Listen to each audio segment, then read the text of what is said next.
वो नहीं जा रहा। ठीक है। दूसरी बात ये है कि भारत सरकार की एक योजना है उज्ज्वला, जिसमें उज्ज्वला के तहत हमको लग रहा है कि माधवपुर पंचायत में लगभग 80% लोगों को फ्रेंड सेफ्टी गैस की तरफ से मुफ्त कनेक्शन दिया गया है। लेकिन उस कनेक्शन का केवल दुरुपयोग हो रहा है। दुरुपयोग इसलिए हो रहा है कि समय पे रिफिल नहीं हो रहा है। अब रिफिल कोई लेना भी नहीं चाहता है, 130 में लेकर के लोग लगा देते हैं। जबकि सरकार का कहना ये है कि उज्ज्वला के तहत हमने जो मुफ्त गैस दिया है लोगों को धुआं रहित ईंधन का यूज करने के लिए, जिससे कि आप उससे फायदा क्या है कि आपके घर में बीमारी नहीं होगी। सबसे पहले जो टीबी की शिकायत होती है, ट्यूबरक्लोसिस जो एक बीमारी होता है खांसने की, जिससे फेफड़े पे ज्यादा असर होता है और धीरे धीरे करके वो बीमारी इतना ग्रसित कर देती है आदमी को कि उसका पूरा शक्तिहीन हो जाता है और लास्ट में उसका कोई इलाज नहीं रहता है, यानी कि लाइलाज हो जाता है। और ये एकमात्र होता है धुआं की वजह से। चाहे वो आप सिगरेट का यूज कर रहे हो, चाहे घर में सिगरेट जल रहा है जिसपे खाना बन रहा है, उस वजह से ये बीमारी होती है। तो उससे बचने के लिए भारत सरकार ये योजना लेकर के आई कि गरीब लोग जो है उनको मुफ्त में कनेक्शन दिया जाए। लेकिन यहाँ पे देखा क्या जाता है कि लोग उसका मिसयूज कर रहे हैं। देने के लिए कनेक्शन तो उसने दे दिया फ्री में। पहली बार में उसने क्या किया कि भरा हुआ सिलेंडर भी आपको दे दिया कि आप यूज करके इसको देखें। फिर आप लोगों के लिए स्पेशल सब्सिडी की व्यवस्था की, यानी कि 200 रुपया बढ़ के उज्ज्वला वालों को मिलता है। जनरल कनेक्शन धारी है जो पैसे से कनेक्शन दिया है उसको सिर्फ 78 रुपया देना है। ठीक है। लेकिन उज्ज्वला वाले के लिए 200 रुपया देना। जब जब विकट परिस्थिति आती है तो सरकार जो है सो वैसे लोगों को जो बीपीएल धारी है, जो उज्ज्वला का कनेक्शन लिए हैं, उनको उस विकट परिस्थिति में फ्री ऑफ कॉस्ट गैस देती है, यानी कि मुफ्त में भी देती है। तो ये सारी चीजें हैं। दूसरी चीजें ये है कि बहुत सारी औरतें हैं जो कि घर में डर की वजह से सिलेंडर का यूज नहीं करती, तो उनको ये मालूम नहीं हो पाता है कि इसका यूज कैसे करना है। ठीक है। तो सबसे पहले हम सिलेंडर को और चूल्हा जो है, चूल्हा को कम से कम ऊंचे स्थान पे रखें, इतने ऊंचे स्थान पे कि हम आसानी से वहाँ खड़ा होकर के अपना खाना बना सकें। यानी कि सिलेंडर नीचे रहेगा और उसको ऊपर सिलेंडर, और माचिस का यूज नहीं किया जाए। गैस जब भी जलाने का यूज करें आप, जब भी इस्तेमाल में लें तो आप उसका इस्तेमाल लाइटर के साथ करें। लाइटर से क्या है कि आग लगने की कोई संभावना नहीं। गैस जो बाहर वहां से फॉर्म करता है, इससे आग नहीं लग सकता है। यहाँ से जो फॉर्म करता है केवल इसी में जलेगा, इससे बाहर वो नहीं हो सकता है। लेकिन अगर आप माचिस का यूज करते हैं तो माचिस में क्या होता है, बारूद होता है।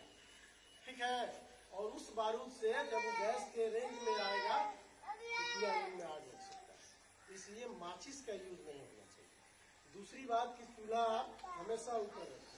फ्लेम जितनी आपको आवश्यकता है, अब जैसे कि मान लीजिए कि 2 केजी का चावल बनाना है, आप बहुत बड़ा 10 किलो वाला इसके आप चढ़ा दी बर्तन।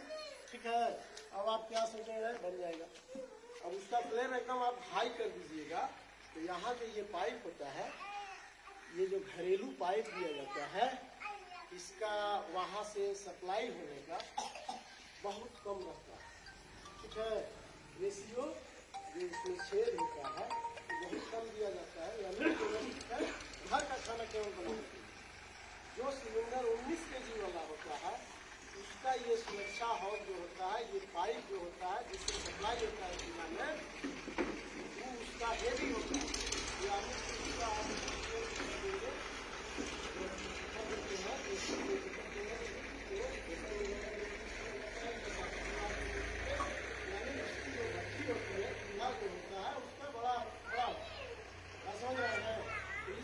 उसका जब भी फ्लेम आपको करना हो तो हाफ रखें। अगर बहुत ज्यादा करना है तो इसका केवल हाफ। अब बहुत सारी औरतें क्या होती हैं कि इसको फुल कर देंगी। अब इससे क्या है कि ये जो आप बर्तन चढ़ाए हुए हैं इसके बाहर ये निकलना शुरू हो जाता है। हो सकता है कि तेल मसाला का इसके बगल में काम हो रहा हो और उसमें से तेल का रिसाव हो रहा हो तो वहाँ आग लग जाए। जैसे कि आप दाल, यहाँ पे औरतें बैठे हुए दाल बनाने के बाद आप लोग लहसुन प्याज डाल के उसको बढ़ाते हैं, तो यहाँ पे जब उसको आप हीट करती हैं तो आप देखी होगी कि उसमें आग लग जाता है।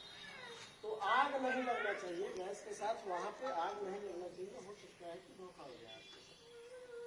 तीसरी चीज ये है कि यहाँ पे जो आप सुरक्षा पाइप लगाते हैं, साइकिल का ट्यूब होता है या मोटरसाइकिल का ट्यूब होता है, अपनी सुरक्षा के लिए यहाँ पे इसको कवर कर दीजिए, यानी कि उससे उसको बांध दीजिए, यहाँ पे भी उसको लगा दीजिए।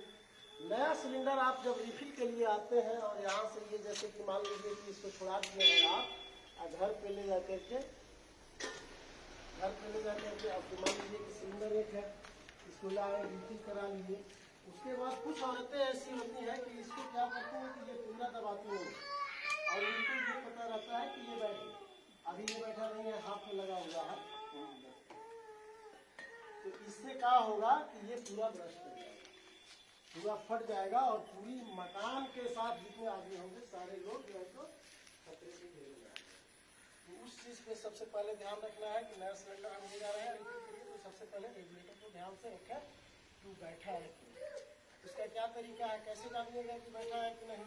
आप मान लीजिए कि बैठा दीजिए, आपको लग रहा है कि बैठ गया, फिलहाल से अपना स्टार्ट कर देंगे, तो उस परिस्थिति में सबसे पहले वहाँ आप लाइटर दे दीजिए और जला के अगल बगल में देख लीजिए कि वहाँ से आग तो नहीं लग रहा है। उसके बाद नया जब सिलेंडर ले रहे हैं यहाँ पर भी एक बार बार के देख लीजिए, उसके बाद इसको लीजिए, ठीक है। चौथी चीज ये है कि बहुत सारी औरतें क्या होती हैं कि जैसे कि दूध चढ़ा दी या फिर चावल चढ़ा दी, दाल चढ़ा दी, और दाल चढ़ा करके फोन पे लगी या फिर किसी दूसरे काम में लगे, उस परिस्थिति में क्या होता है कि उसका जो उबलता है तो सब उसी पे गिरने लगता है, और गिरने के बाद होता क्या है कि आपको तुरंत पता नहीं चलता है कि इससे क्या होगा क्या नहीं होगा। आप आइए और इधर उधर पहुँच गया, आपने अपना सामान हटाया, काम कर, धीरे धीरे उसी तरह अगर 3-4 बार 5 बार रिपीट हो रहा है तो वहाँ पे क्या होता है, काई आप लोग समझ रहे हैं, जमीन में जो काई बैठता है उसी तरह जा करके इस यहाँ पे नीचे में ये डंडा दिख रहा है आपको, यहाँ पे वो जम जाता है, और डेली आग का यूज हो रहा है तो सूख भी जाता है, सूख जाता है। वही जब तेल मसाले वाला काम होगा तो उसमें आग पकड़ लेगा और आपको मालूम भी नहीं चलेगा कैसे आग पकड़ा, यानी कि माचिस की तीली जला करके और उसके बाद फेंक देगा, सुलगता है कि नहीं सुलगता है, उसी तरह वो सुलगते सुलगते वहां पर चला जाएगा और